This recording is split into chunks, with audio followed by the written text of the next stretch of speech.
kita dari apotek sehat ya Kak? Iya.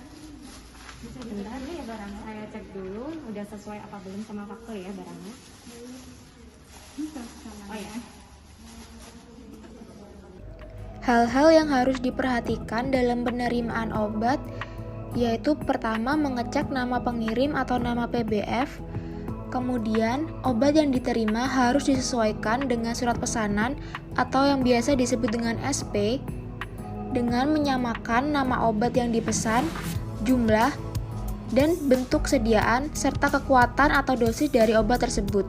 Perlu diperhatikan juga yaitu menyamakan barang datang dengan apa yang terdapat dalam faktur barang, mulai dari nomor batch, tanggal kadaluarsa, serta kondisi fisik dan kemasan dari obat yang diterima, jumlah, satuan, dosis, dan nama dari obat tersebut. Oh Kak, maaf, ini kurang pembayarnya ya? Belum ada. Terus sama ini kami nggak pesan vitalansi ya, tapi ini kenapa dikirim? Apabila terdapat ketidaksesuaian antara obat dengan faktur obat, baik dari segi jumlah, tanggal kadaluarsa, ataupun nama obat, apotek atau instalasi farmasi wajib melakukan retur obat kepada PBF terkait. Maka pengirim atau sales dari PBF akan mengecek ketidaksesuaian tersebut dengan faktur, kemudian mengisi tanda terima retur barang yang ditandatangani oleh APJ atau apoteker penanggung jawab. Setelah itu, obat dikembalikan ke PBF dan menunggu proses dari PBF. Apabila obat yang datang telah sesuai, maka faktur diberi stempel dan ditandatangani, kemudian faktur disimpan sesuai nama PBF masing-masing obat. Ya dari mana Mas? Dari Kimia Farma nganterin pesanan buat apotek. Oh, Kimia Farma ya? Kayaknya obatnya narkotik ya? Iya. Oke, bentar saya cek dulu ya. Saya sesuaiin sama SP-nya dulu ya.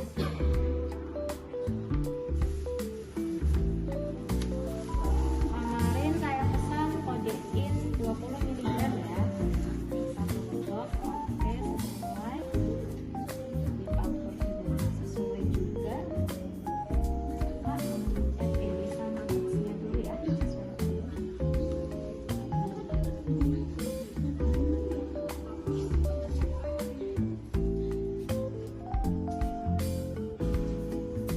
Hasilnya udah ya Mas? Oh iya, udah sesuai ya. Barangnya saya terima, saya tanda tangan dulu ya.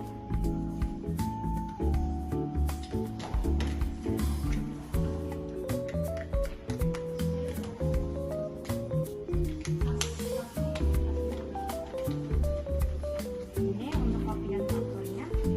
Kan ini yang bayar ada barang datang, ya input dulu di komputer, nanti didata yang bayar.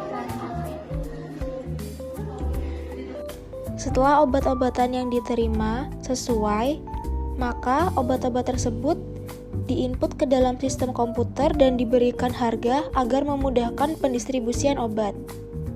Berikut untuk penyimpanan obat bebas maupun obat bebas terbatas diletakkan maupun didisplay di etalase luar karena obat tersebut bisa diperjualbelikan tanpa resep dokter. Kemudian untuk penyimpanan obat keras bisa didisplay di etalase luar karena obat tersebut harus dengan resep dokter. Obat disimpan sesuai dengan kelas terapinya sendiri. Bisa juga disesuaikan secara alfabetis, kemudian bentuk sediaan. Selain itu juga obat dimasukkan sesuai dengan vivo-vevo. Selanjutnya untuk penyimpanan obat narkotik dan psikotropika harus disimpan di tempat yang terpisah, kemudian terkunci secara aman dari obat-obatan lain.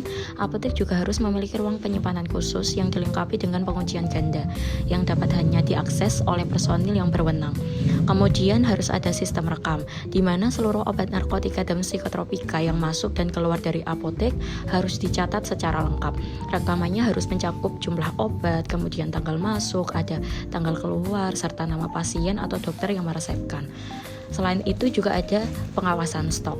Stok obat-obatan narkotika dan psikotropika harus dipantau secara berkala dan diinventarisasi reguler harus dilakukan untuk memastikan tidak ada kehilangan atau penyalahgunaan.